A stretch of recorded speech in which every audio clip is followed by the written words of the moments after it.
कोल्हापूरच्या पंचगंगा नदीनं धोक्याच्या पातळीकडे वाटचाल सुरू केली असून नदीची पातळी आता 40 फुटांवर पोहोचली। पंचगंगेची धोका पातळी ही 43 फूट असून धोका पातळी गाठायला अवघं 3 फूट बाकी आहे।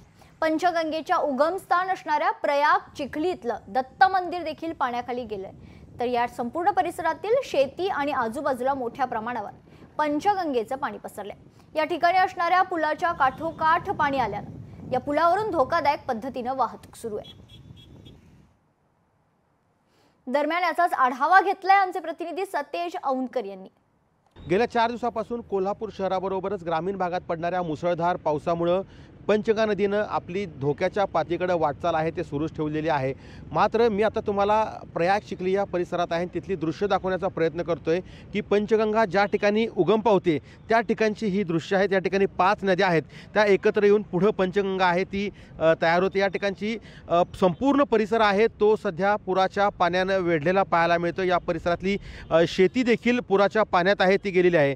एकूण जर पाहिलं तर सध्या पावसाचा जोर जो आहे तो सध्या कमी असला तरी देखील पश्चिम घाट माथ्यावरती पाऊस मोठ्या प्रमाणावरती कोसेल अशी अपेक्षा जी आहे ती भारतीय हवामान खात्याने व्यक्त केली आहे। त्यामुळे या सगळ्या परिसरामध्ये खूप मोठ्या प्रमाणावरती पाणी जे आहे ते खरं तर या ठिकाणी साचल्याचं आपल्याला दिसून येते।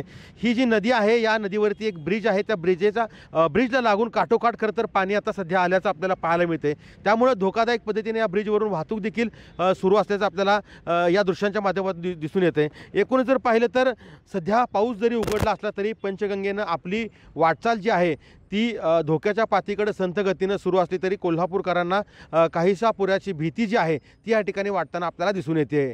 सतेज औंधकर, लोकशाही मराठी, प्रयाग चिखली, कोल्हापूर।